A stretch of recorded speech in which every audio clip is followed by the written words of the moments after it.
नमस्ते, मैं Dolly Saraswat Apollo hospital Ahmedabad से आप सबका हमारे लाइव सेशन में स्वागत करती हूँ। आज के लाइव सेशन में हम बात करेंगे हृदय रोगी और कोविड-19 के संबंध में। जैसा आप सब जानते हैं, पूरे विश्व की बात करें या सिर्फ भारतवर्ष की बात करें, हृदय रोगियों की संख्या काफ़ी ज़्यादा है। जाहिर सी बात है, हम सभी के लिए एक चिंता का विषय है। पर साथ में फैली हुई कोविड-19 वैश्विक महामारी ये भी हमारे लिए चिंता का विषय है और जितने हृदय रोगी हैं उनके लिए भी सामान्य तौर पे चिंता का विषय है। और आज इस चर्चा में हमारे साथ मौजूद है doctor Jayesh Prajapati, cardiologist, Apollo hospital Ahmedabad से। नमस्ते सर। हाँ, नमस्ते। Good noon friends. जी सर, जैसा अभी मैंने बताया, सबसे पहला क्वेश्चन मेरा कि कोरोना का हार्ट से या जिसको हम हृदय कहते हैं उससे क्या संबंध है? जैसे कि हम जानते हैं कि कोरोना किस तरह से स्प्रेड होता है, वो कोरोना से क्या क्या होता है। कोरोना से हृदय रोग से संबंध यानी मतलब ऐसा है कि कोरोना कुछ मरीजों में ज़्यादा नुकसान पहुंचाता है कि ज़्यादा घातक होता है। वैसे कोरोना होने से ओवरऑल मोर्टालिटी 2% है, लेकिन कुछ प्रकार के जो मरीज होते हैं उसमें मोर्टालिटी ज़्यादा होती है, लगभग 10% तक पहुंच जाती है। जैसे कि उम्र वाले पेशेंट हो, या इसमें क्लस्टर है 60 to 70, 70 to 80 और मोर देन 80, तो एज बढ़ती है वो। दूसरा होता है कि डायबिटीज़, ब्लड प्रेशर, जो पुराने हृदय रोगी है जिनका हार्ट का पंपिंग कमज़ोर है, वाल की तकलीफ़ हो, या कंजेनिटल हार्ट डिसीज़ हो, या अलग अलग प्रकार की कार्डियोमायोपैथी हो, तो ऐसे मरीज हो। दूसरे है कि those who are immunocompromised, कि जिनको ऐसे स्टीरॉयड चल रहा हो, जिसका ट्रांसप्लांट किया हो, किडनी का ट्रांसप्लांट किया हो, या कोई कैंसर के मरीज़ हो, ब्लड कैंसर वाले मरीज़ हो, या किडनी डिसीज़ वाले मरीज़ हो। तो इसी प्रकार के जो मरीज़ होते हैं और जिसमें मल्टीपल रिस्क फैक्टर हो, कि डायबिटीज़ भी हो, हृदय रोग या पंपिंग कमजोर हो और ब्लड प्रेशर हो, ये तीनों कभी कभी साथ में होता है। तो इसीलिए ऐसे लोगों में यदि कोरोना हो तो ज़्यादा घातक होता है। इसी तरह से उसके साथ रिलेशन होता है। जी सर। सर, अगर हम बात करें या फिर तुलना करें, हम एक व्यक्ति जिसे हृदय संबंधित कोई बीमारी है और एक सामान्य व्यक्ति, इन दोनों में क्या जिसे हृदय संबंधित बीमारी है उसे कोविड-19 संक्रमण का संभावना ज़्यादा होती है सामान्य व्यक्ति से? यदि हम सावधानी बरते, जो रिकमेंडेड है WHO की, जो कोई भी गाइडलाइन है कि जैसे हम सेफ्टी प्रिकॉशन है, जैसे हैंड वॉशिंग प्रॉपर है, दूसरा कि हम सोशल डिस्टेंसिंग मेंटेन करते हैं, वो सब रखे तो एक साइड नॉर्मल इंसान है, दूसरी साइड कोई हृदय रोग का मरीज़ है। वैसे ऐसा होता है कि जो हृदय रोग के हार्ट फेलियर के मरीज़ हो और उनको यदि खांसी हो, फेफड़े में जो बेज हो, तो उसकी तुलना में थोड़ा इन्फेक्शन लगने का चांसेस ज़्यादा होता है, और उसको इन्फेक्शन लगे तो वो घातक होता है। बाकी जो पहली बार का इन्फेक्शन चांसेस जो है प्रिकॉशन ले तो दोनों का इक्वल होता है, लेकिन खराब हो सके ऐसे चांसेस हार्ट फेलियर वाले में ज़्यादा रहते हैं। जी सर। सर, ऐसी कौन सी हृदय संबंधित बीमारियां हैं जो ज़्यादा खतरे में आती हैं?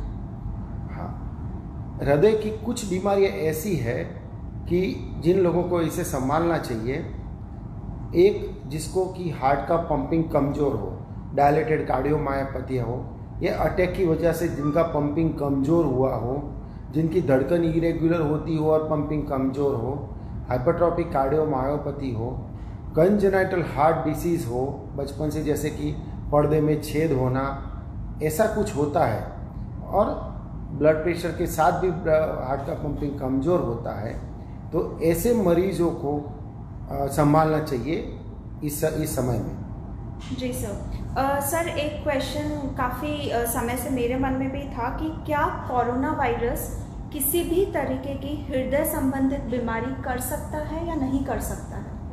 हाँ, ऐसा है कि कोरोना के मरीज जब भी, यूजुअली ऐसा होता है कि mild symptom up to moderate से, माइल्ड सिम्टम तो हॉस्पिटलों में एडमिट नहीं करते हैं, लेकिन जो मॉडरेट टू सीवियर सिम्टम्स होते हैं यानी कि जो कॉम्प्लिकेटेड कोरोना होता है, तो इसमें ऐसा होता है कि कुछ जो हार्ट के संबंधित मार्कर होते हैं वो पॉजिटिव आते हैं। जैसे ट्रोपोनिन आई जो अटैक का मार्कर माना जाता है वो पॉजिटिव आता है। दूसरा आता है कि डी डाइमर, BNP, तो ऐसे मार्कर पॉजिटिव आता है। दूसरा एक है इन्फ्लामेटरी स्टेज है, इन्फ्लामेटरी या डिसीज में पूरे बॉडी में इन्फ्लामेशन होता है। तो जब भी इन्फ्लामेटरी स्टेज होता है, जिससे फेफड़े, मेन कोरोना डैमेज कहाँ करता है तो फेफड़ों में डैमेज करता है। जो फेफड़ों में डैमेज होता है then it is a very high risk, वो इन्फ्लामेटरी स्टेज है। तो जिसको इन्फ्लामेटरी स्टेज हो तो हार्ट की जो नलियाँ होती है उसमें भी सूजन आती है, प्लेक रप्चर होकर अटैक आता है। दूसरा डायरेक्टली कभी मायोकार्डाइटिस करता है जिससे हार्ट का पंपिंग कमज़ोर होता है, पेरिकार्डाइटिस करता है, हार्ट के आजू बाजू पानी भरता है, वो सब होता है। और जैसे टेकिकार्डिया होता है, जैसे कोई भी हमें इन्फेक्शन होता है तो धड़कन बढ़ जाती है। तो इसी तरह से कोरोना में जब इन्फ्लामेशन या फेफड़े की तकलीफ हो जाए या बुखार जिससे टेकिकार्डिया होता है तो हार्ट की गति असंतुलित यानी कि बढ़ जाती है।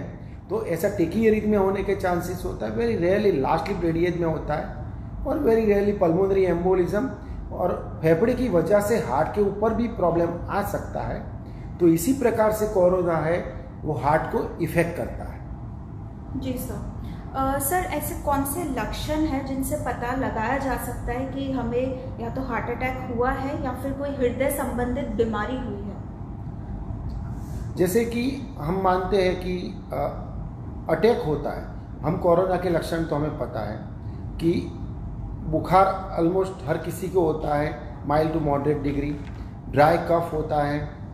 दूसरा होता है कि शरीर में बॉडी एक होता है, वीकनेस होता है, भूख कम लगता है, कुछ लोगों को स्मेल के संबंधित फरियादें होती है, और उससे ज़्यादा जब बढ़ जाता है तो हमारा ऑक्सीजन लेवल जो होता है, ऑक्सीजनेशन, वो कम होता है और सांस लेने में शिकायत होती है।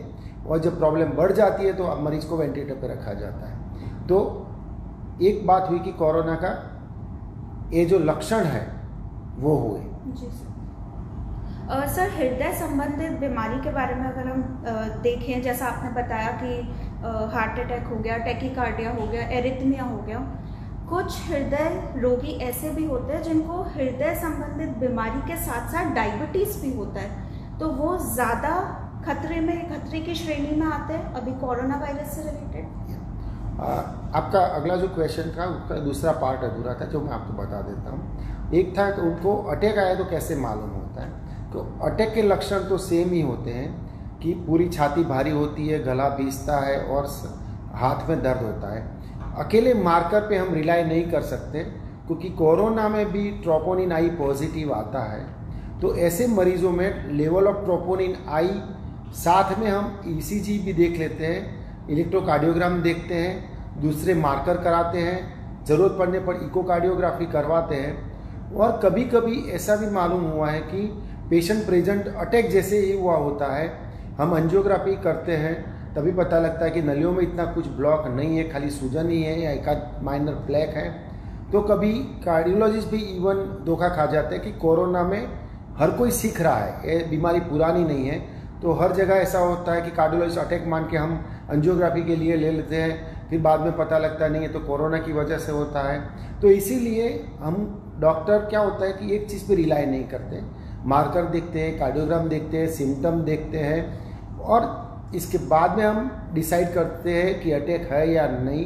कभी कभी हम लोग भी धोखा खा जाते हैं। दूसरा बताया था कि जैसे भी आपने बताया कि डायबिटीज़ हो, हृदय रोग हो, कोई भी डिसीज़, कोई भी में क्या होता है कोमॉर्बिडिटी जितना 1+1 कभी 2 नहीं होता है, 1+1 3 भी होता है। जिसको डायबिटीज़ भी हो, ब्लड प्रेशर भी हो, उम्र ज़्यादा हो, हार्ट का पंपिंग कमज़ोर हो, ऐसे को कोरोना हो तो 10% से लेकर 20%, 25% तक भी मोर्टालिटी बढ़ जाती है। तो इट्स एडिटिव, 1+1 समटाइम 3 भी होता है, 4 भी होता है, इसी तरह से होता है। जी सर। सर जिस पेशेंट को जैसे मायोकार्डाइटिस या पेरिकार्डाइटिस हो, जिसको हम सरल भाषा में बोलते हैं कि हृदय के आसपास जो मांसपेशियां उनमें अगर सूजन आ जाती है, मेडिसिन लेने के बाद जो मरीज है उसकी स्थिति वापस पहले जैसी सुधर गई, अच्छी हो गई, क्या कोविड-19 से वापस से ये स्थिति आ सकती है? ऐसा है कि जब भी ऐसा स्टेज आता है, जो मरीजों को कि जिनको वेंटिलेटर पे रखा होता है, हार्ट का पंपिंग कमज़ोर होता है, most of the patient they are sick, they survive. If patient is on ventilator their survival chances are very low. तो जो इनको मायोकार्ड एक बार पंपिंग कमज़ोर हो गया, ये सब कुछ हो गया, most of the day patient die. अभी क्या होता है, दूसरे वायरल मायोकार्डाइटिस होते हैं कि they recover after some time, transient time. लेकिन जिनको सपोज अभी पहाड़ का पंपिंग कमज़ोर है और रिकवर कर गया, उसको कोरोना हुआ, तो ऐसे मरीजों को फिर से कमज़ोर होने के चांसेस ज़्यादा होते हैं। तो जिनको डायलेटेड कार्डियोमायोपैथी हो, रिकवर को दूसरा अटैक आए, तो उनको रिकरेंस होने के चांसेस ज़्यादा होता है। ये मायोकार्डाइटिस कितना रिकवर होता है, दैट टाइम विल टेल, क्योंकि अभी ये कोरोना के 2-3 महीना ही हुआ है। इट्स वेरी डिफिकल्ट टू से कितने जल्दी रिकवरी हो। मोस्ट ऑफ द पेशेंट जो ऐसे सिक होते हैं दे सकम।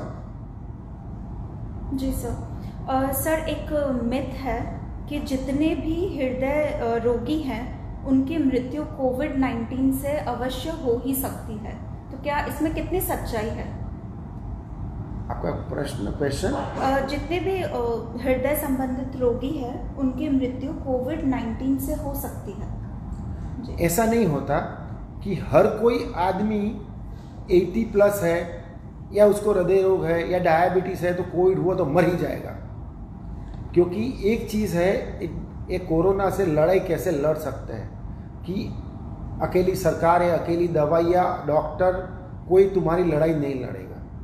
हमें क्या होता है कि दवाइयाँ भी कोई भी ऐसी प्रूवन चीज़ नहीं है कि 100% क्योर करती है। तो हमारी इम्यूनिटी डिसाइड करती है कि हम कितना फाइट कर पाएंगे। ऐसा एक मरीज़ है कि जिसका पंपिंग 30%, दूसरे का भी 30% है, तो दोनों मरीज़ में उसका इम्यूनिटी पावर डिफरेंट हो सकता है। तो ऐसा ज़रूरी नहीं है कि हम हिम्मत हार जाए। ऐसा नहीं कि हमें डायबिटीज़ है और पंपिंग कमज़ोर, मेरे को कोरोना हुआ या मेरे फादर को कोरोना हो गया तो 100% वो मर ही जाएंगे। So depends on the immunity, he can survive with proper medical attention. जी सर। सर जैसा अभी लॉकडाउन की सिचुएशन चल रही है, हम घर के बाहर तो जा नहीं सकते। जितने भी हृदय रोगी हैं जिनका कोई प्रेस्क्रिप्शन चल रहा है, मेडिसिन चल रही है, ऐसे में उनको ये डर लगा रहता है कि कहीं बाज़ार में हमारी दवाइयाँ ना ख़त्म हो जाए या फिर उनका जो प्रेस्क्राइब कोर्स है वो ख़त्म होने वाला हो। तो ऐसी कंडीशन में क्या करना चाहिए किसी मरीज़ को?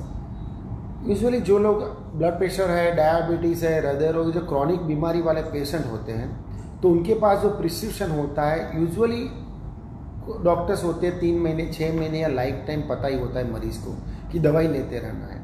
और इतना अच्छा ही हमारे कंट्री में इतना अच्छा है कि कोई भी दवाई आपको मिल जाती है। सपोज ऐसा होता है कभी XYZ कंपनी की लिखी होती है वो नहीं मिलती है, दूसरी कंपनी की मिल जाती है, लेकिन कभी भी ऐसा नहीं हुआ है कि दवाइयाँ की शॉर्टेज नहीं हुआ।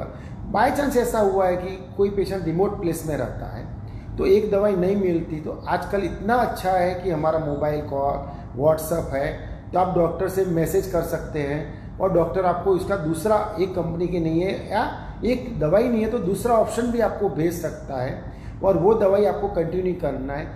अभी भी ऐसा नहीं हुआ, 99.9% मरीज़ को दवाई हमारे कंट्री में अवेलेबल है, क्योंकि हमारी सरकार ने पूरे इंतज़ाम किए हैं। जो भी नेसेसिटी है वो सरकार ने प्रोवाइड की है, तो वो डरने का ज़रूरत नहीं। We have got options available. अभी ऐसा नहीं मानने का यही कंपनी की यही गोली चाहिए, all are equal, so we can take any good medication. जी सर। सर एक बहुत अहम सवाल है कि अगर किसी का प्रिस्क्राइब कोर्स ख़त्म हो गया है या फिर डॉक्टर से फॉलो अप करना है, तो ऐसी कंडीशन में मरीज़ को क्या करना चाहिए? या तुरंत दवाई खुद से ही रोक देनी चाहिए या फिर आगे क्या करना चाहिए? एक चीज़ है, जिनको मैंने बोला कि दवाइयाँ 3 महीने 6 महीने का प्रिस्क्रिप्शन उनको पता होता है।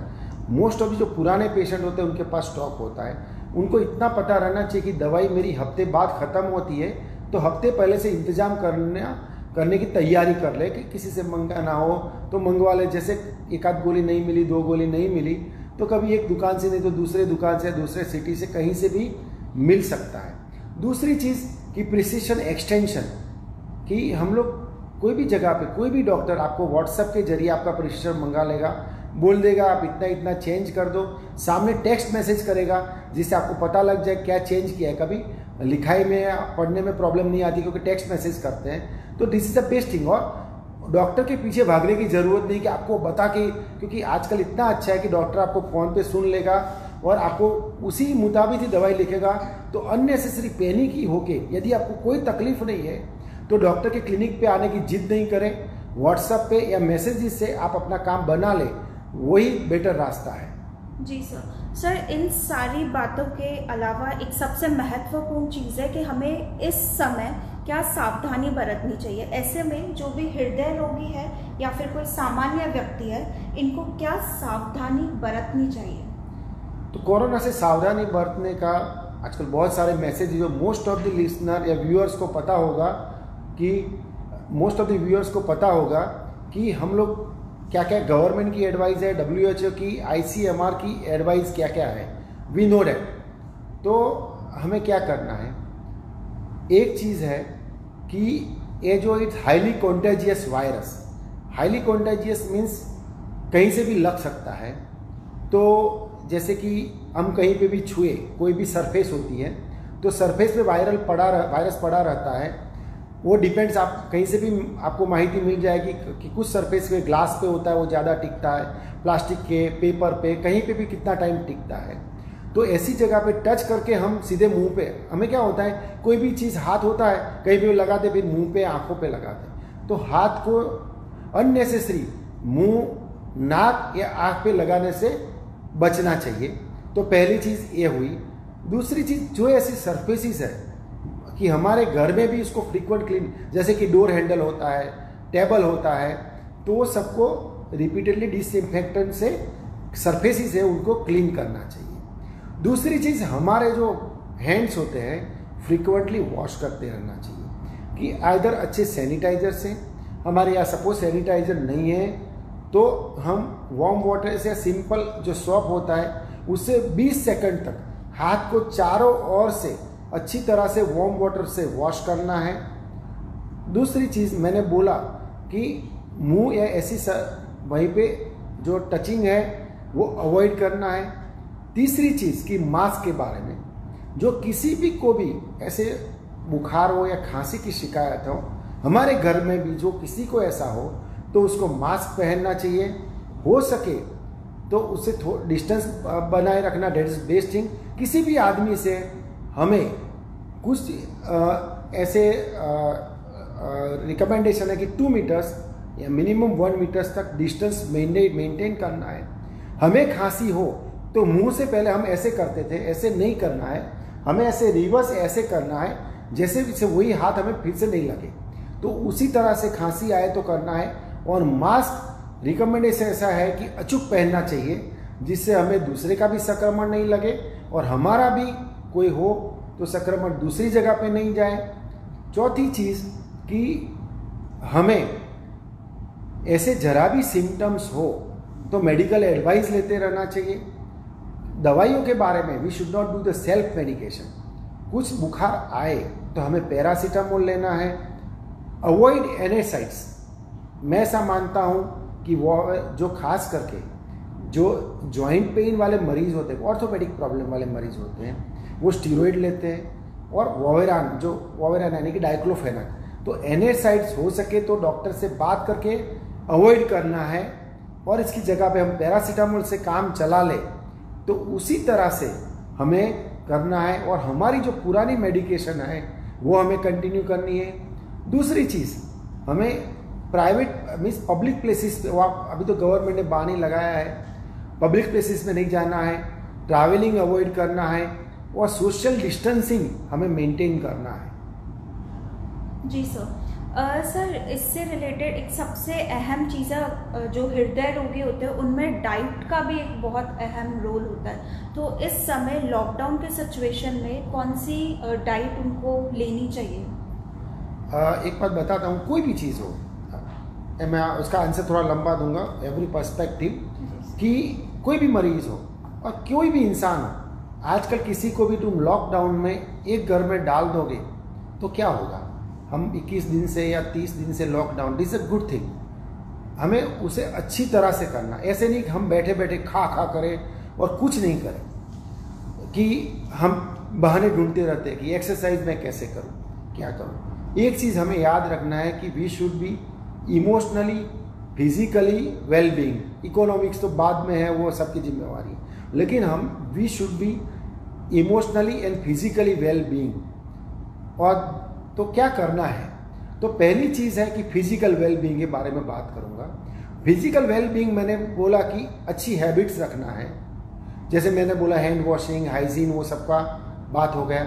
मेडिकेशन जो है वो हमारी कंटिन्यू करते हैं। उसके अलावा फिजिकल वेल बीइंग में हमें क्या करना है, एक चीज़ है कि हमें हमारी रेगुलर एक्सरसाइज कंटिन्यू करना है। हम पहले क्या होता है, ऑफिस में जाते थे तो थोड़ी एक्सरसाइज होती रहती थी, तो वो तो करना है, साथ में हमारी रूटीन एक्सरसाइज भी करना है। सो मिनिमम हमें 30 to 45 मिनट की एक्सरसाइज वो कंटिन्यू करना है। घर में भी हम चल सकते हैं, सीढ़ियाँ चढ़ उतर कर सकते हैं। हमारी जो अंदर की जो एक्सरसाइज की साइकिल है वो हम जिम नहीं जा सकते, लेकिन घर पे भी हम कुछ एक्सरसाइज कर सकते हैं। तो एक्सरसाइज करना है, वी शुड, एक तो है एक्सरसाइज, दूसरा है ईट वेल, अच्छा खाना है। डोंट ईट शुगरी फूड, जो हाई कार्बोहाइड्रेट डाइट है कि चॉकलेट है, स्वीट है, ऑयली फूड है, बिस्किट है, केक है, वो सब कुछ हमें हो सके तो अवॉइड करना है। That is not good, only you are going to put on weight. तो अच्छा डाइट लेना है, फ्रेश फ्रूट्स, वेजिटेबल्स और हेल्दी डाइट हैबिट हमें कंटिन्यू करनी है। ईट वेल, ज़्यादा पानी पियो, लिटिल वार्म वाटर, हमें ठंडा पानी अवॉइड करना चाहिए कि वार्म वाटर से कुछ लोग ऐसा मानते हैं कि अच्छा, जो आयुर्वेदा का बात है कि हमें गला गर्म रखना चाहिए, जैसे करके वार्म वाटर ड्रिंक करना है। नॉर्मल टेम्परेचर है, वार्म, थोड़ा वार्म वाटर, बीच में गार्गल करते रहना है। ठंडी चीज़ें, आइसक्रीम हो सके तो अवॉइड करो। तो डेट इज वो एक है, क्योंकि इन्फेक्शन गले से ही जाता है। दूसरा, हमारी इम्यूनिटी बिल्ड हो, जैसे ऐसा है कि कुछ हमारी आयुर्वेदा कुछ भी हो कि सपोज हरदर है, तुलसी है, ऐसे जो एंटीऑक्सीडेंट जो हमें कहाँ से मिलते हैं, अच्छे एंटीऑक्सीडेंट। आजकल ऐसा है, गोलियों के एंटीऑक्सीडेंट, इवन एलोपैथिक डॉक्टर होने के बावजूद मैं ऐसा रिकमेंड करता हूँ, जो डाइट के एंटीऑक्सीडेंट है, that is a better thing. हम एंटॉक्सिक सीसी ऐसी कोई गोलियाँ खाने से ज़्यादा नहीं मिलता, लेकिन जो हेल्दी डाइट होता है तो उससे मिलता है। तो एंटीऑक्सीडेंट वाला डाइट हमें, जैसे फ्रेश फूड, वेजिटेबल बोला, वो लेना है, फैटी फूड अवॉइड करना है। ड्रिंक वाटर, पानी ज़्यादा पीना है। हम चाहे घर में बैठे हो, लेकिन रोज का 2 से 3 लीटर पानी पीना है। और दूसरा, स्लीप वेल, हमें एटलीस्ट 8 घंटा सोना है। दूसरी चीज़ अभी आती है कि इमोशनल वेल बीइंग, हमें स्ट्रेस नहीं लेना है। हर कोई लॉकडाउन है, हम अकेले लॉकडाउन नहीं है, हर किसी को इकोनॉमिकल प्रॉब्लम, हमारा अकेले का, हर किसी के अपने लेवल के मुताबिक प्रॉब्लम हुआ है। इसमें घबराने की बात नहीं है। दूसरा कि डोंट पूरे दिन टीवी मत देखते रहो, कि न्यूज़ देखते मत रहो कि आज 2 कोरोना बढ़े, अभी 1 घंटे बाद 10 केस बढ़ गए, 50, और दिन में एक ही बार न्यूज़ देखो, बाकी टीवी में न्यूज़ मत देखो। Don't see negative news. WhatsApp पे भी आधा घंटा ही देखो, और डोंट सी द नेगेटिव। सोने से पहले कभी 1 घंटे पहले टीवी नहीं देखो, कि मोबाइल मत देखो। Avoid all these things. और आपको जो शौक की चीज़ें घर पे बैठे करें, मूवी देखे, बुक पढ़े, आप घर साफ कीजिए, कुकिंग करें, गार्डनिंग करें, बहुत सारे काम हैं, वही करें। तो घर का जो पुराना काम है वो सब निपटाओ, अच्छी बातें करो, फैमिली के साथ खेलो, कुछ भी करो, लेकिन न्यूज़ जो है ज़्यादा मत देखो, कुछ फर्क पड़ता नहीं वो देखने से। तो ये हुआ इमोशनल वेलबींग। जब भी हमें एंग्जाइटी हो तो क्या करना चाहिए? एक तो बैठ के लंबे लंबे सांस लो, योगा, प्राणायाम, रिलैक्सेशन, वो एक ऐसी चीज़ है जो आपको ये सबसे बचाती है। और आपको ईजी है, सोशल कॉल करो, आपको 2-3 फ्रेंड है तो कॉल कर सकते हो एक साथ, तो कॉल करके मित्रों से बात करो, आधा घंटा 15 मिनट, एंजॉय योर लाइफ। ये सब कुछ करना वो ज़्यादा ज़रूरी है।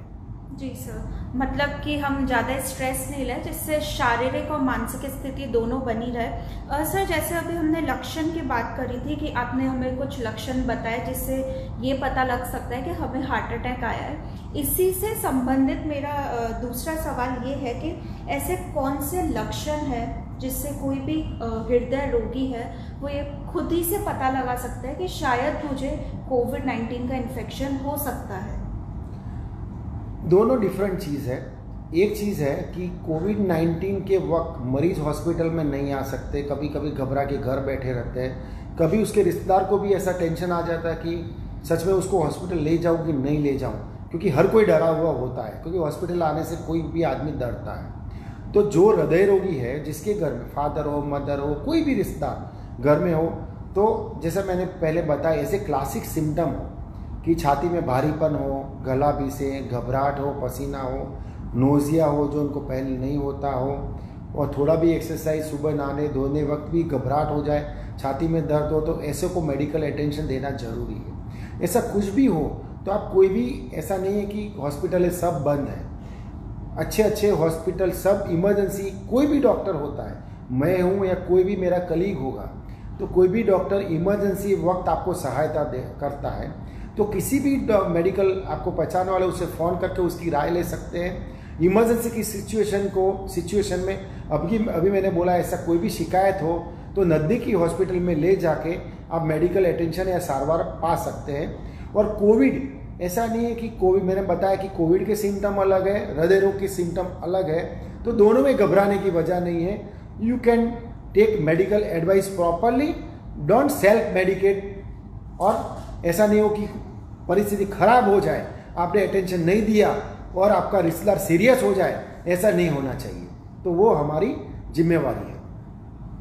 जी सर। सर इसके साथ मतलब जितने भी हृदय रोगी होते हैं उनको हम लोग कोई डॉक्टर भी होगा या कोई हेल्थ वर्कर होगा, ये बोलेगा कि आप स्ट्रेस ना ही लें। सबसे पहले आप जब भी डॉक्टर के पास जाओगे वो यही बोलेगा, स्ट्रेस, चिंता ना करें आप। ऐसे में जितने भी हृदय रोगी हैं उनको आप क्या टिप्स देना चाहते हैं अभी लॉकडाउन के सिचुएशन में?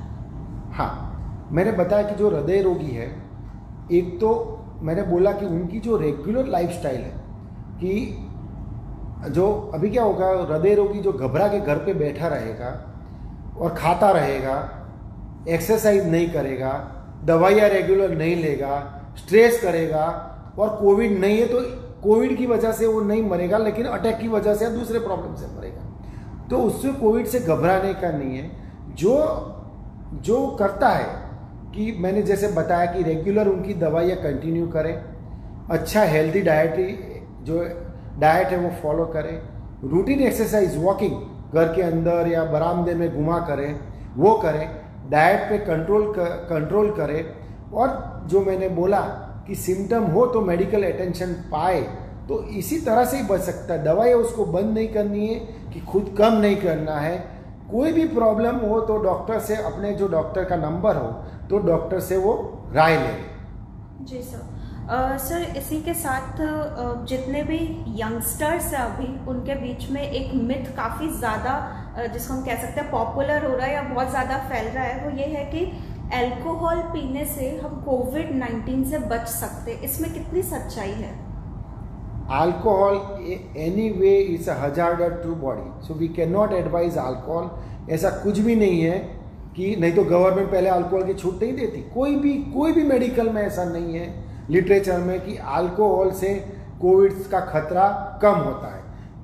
बहुत सारी ऐसी चीज़ें वो अच्छा कर सकते हैं, हमें खराब चीज़ की ओर पहले ध्यान जाता है। सो ऐसा कोई भी लिटरेचर नहीं है कि अल्कोहल से कोविड से बच सकते हैं। सर मेरा दूसरा सवाल ये है कि जितने भी हृदय रोग मरीज हैं जिनके या तो कोई इम्प्लांटेशन हुआ है या फिर जिनके पेस मेकर लगाया गया है, उनको इस समय कौन सी सावधानी बरतनी चाहिए? एक चीज़ है, जो भी इम्प्लांट हुआ है, डिवाइसेस रखे हुए हैं, पेस मेकर रखा हुआ है या कोई भी इम्प्लांट हो, जॉइंट रखा हो कोई, तो इम्प्लांट को उससे कोविड से कोई लेना देना नहीं है, क्योंकि it is hidden in the body, तो वो तो नॉर्मल इंसान की तरह है। और दूसरे हृदय रोग की मरीज जैसे पंपिंग कमजोर हो तो वो अलग चीज़ है, जैसा मैंने बताया है, लेकिन इम्प्लांट से कोविड को कोई लेना देना नहीं है, नीड नॉट टू वरी। लेकिन धड़कन सपोज मशीन रखा हुआ है तो मशीन का जो पुराने जैसे चेकिंग कराते हैं वही कराना है, कोविड से उसको कुछ घबराने का नहीं। जी सर। सर जैसे कोविड-19 जाहिर सी बात है सारे ही वर्ग को, भले बच्चे हो, नौजवान हो, बुजुर्ग हो, सभी को ही प्रभावित कर रहा है, पर आपका मैसेज जितनी भी महिलाएं हैं जो हृदय रोगी है या फिर जो बच्चे हैं जो हृदय रोगी है, उनके लिए आपका क्या मैसेज होगा? खास करके जो प्रेग्नेंट महिलाएं हैं उनको साथ में हृदय रोग हो, जैसे कुछ कभी क्या होता है कि ASD होता है, पर्दे में छेद होता है। सो प्रेग्नेंट महिलाएं हैं और साथ में हार्ट डिसीज़ हो बचपन से, ऐसा कुछ हो, तो वो महिलाएं ज़्यादा, उनको कोविड हुआ तो दे डू वर्स्ट।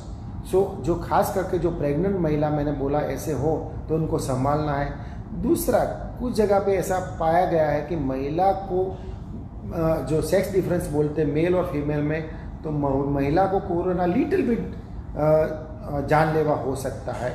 बाकी जो रिस्क फैक्टर है वो दोनों में इक्वल है। जी सर। और बच्चों में भी ऐसा पहले माना जाता था कि कुछ एज के नीचे बच्चे हो, कुछ एज के ऊपर हो, बीच का कुछ सेगमेंट ऐसा हो तो बच्चों में खतरा कम होता है, लेकिन ऐसा कुछ नहीं है। कभी 12 साल के बच्चे में भी कोविड डेंजरस हो गया है, कभी 6 महीने के बच्चे में भी जाने गई है। सो वी कैन नॉट से डेफिनेटली कि ये उम्र के बच्चे सेफ है, लेकिन यंग होते हैं तो इम्यूनिटी अच्छी होती है, तो वो डिफरेंस रहता है, लेकिन कोई एज इम्यून नहीं है, डेट वी कैन से। जी सर। तो इस चर्चा में हमारा लास्ट का यही मैसेज और कंक्लूजन है कि हमें डरने की बिल्कुल ज़रूरत नहीं है। भले हृदय रोगी है या सामान्य व्यक्ति है, आप घबराएं नहीं। अगर आपको किसी तरीके के जो लक्षण डॉक्टर ने बताए अभी हमें ऐसे महसूस होते हैं, तो आप अपने नियर बाय जो भी हॉस्पिटल है, डॉक्टर है, उनसे जाके कंसल्ट कर सकते हैं। और साथ में अपोलो हॉस्पिटल अहमदाबाद की तरफ से एम्बुलेंस पायलट करके भी है। आपको अगर ऐसे कोई भी लक्षण है, आप तुरंत कॉल करिए। हमारी इमरजेंसी टीम आपकी सेवा में हमेशा 24 घंटे उपस्थित रहेगी। नमस्कार। नमस्कार।